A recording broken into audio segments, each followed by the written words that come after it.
તો આગામી 5 દિવસ રાજ્યમાં હળવાથી મધ્યમ વરસાદની હવામાન વિભાગે આગાહી કરી છે અને ત્યારે આજે રાજ્યમાં વરસાદને લઈને એલર્ટ છે। બનાસકાંઠા, સાબરકાંઠા, અરવલ્લી, સુરત, નવસારી, વલસાડ, દમણ, દાદરાનગર હવેલીમાં આજે ભારે વરસાદની આગાહી કરવામાં આવી છે।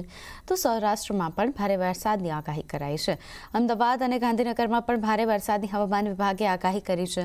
આવતીકાલે રાજ્યમાં ભારે વરસાદની આગાહી કરવામાં આવી છે, ત્યારે સુરેન્દ્રનગર, રાજકોટ, અમરેલી, ભાવનગર, બોટાદમાં ભારે વરસાદની આગાહી કરવામાં આવી છે। हैवी रेनफॉल की वार्निंग है वो डिस्ट्रिक्ट है सूरत, नवसारी, वलसाड़, दमन और दादरा नगर हवेली, और साथ में येलो अलर्ट जारी है। और डे 3 की बात करेंगे तो डे 3 के लिए जो डिस्ट्रिक्ट है जहां पर हैवी रेनफॉल की वार्निंग है वो डिस्ट्रिक्ट है नवसारी, वलसाड़, दमन और दादरा नगर हवेली। और डे 4, डे 5, डे 6 और डे 7 के लिए पूरे गुजरात रीजन के लिए लाइट टू मॉडरेट रेन का पूर्वानुमान है।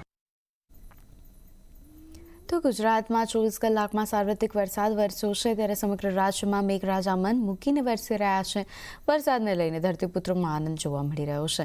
વાતાવરણમાં ઠંડક પણ પ્રસરી છે, પરંતુ ભારે વરસાદને કારણે ક્યાંક જનજીવન પણ પ્રભાવિત થયું છે। રાજ્યના 88 ગામોમાં વીજ પુરવઠો ઠપ થઈ ગયો છે। ભારે વરસાદને કારણે ગુજરાતમાં 116 રોડ સહિત 3 સ્ટેટ હાઈવે બંધ છે। મધ્ય, ઉત્તર અને દક્ષિણ ત્રણેય ગુજરાતમાં છેલ્લા 48 કલાકમાં વરસાદને લઈને ઇમરજન્સી રિસ્પોન્સ ટીમો ખડે પગે તૈનાત કરાઈ છે। રાજ્યમાં ભારે વરસાદની આગાહીના પગલે એનડીઆરએફની 10 ટીમોને તૈનાત કરાઈ છે, ત્યારે દક્ષિણ ગુજરાતમાં ભારે વરસાદની આગાહીના પગલે ભરૂચ જિલ્લામાં 3 ટીમો મોકલાવાઈ, તો નર્મદા જિલ્લામાં એનડીઆરએફની 2 ટીમો તૈનાત કરાઈ છે।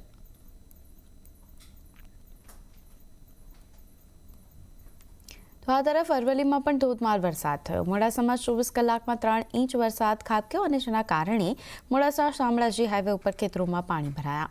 વરસાદી પાણી ભરાવાને કારણે મગફળીના ખેતરમાં પાણી તરબૂર થયા, તો ખેડૂતોને ભારે નુકસાન થયું। બીજી તરફ ગ્રામીણ પંથકમાં સારા વરસાદથી ખેડૂતોમાં ખુશીની લાગણી જોવા મળી છે।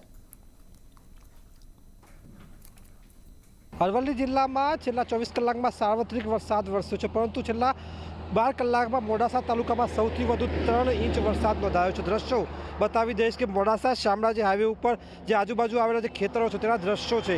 મગફળીનું જે વાવેતર કરવામાં આવ્યું હતું એ વાવેતર પાણીમાં ડૂબી ચૂક્યું છે, ખેતરો જળબંબાકાર થઈ ચૂક્યા છે।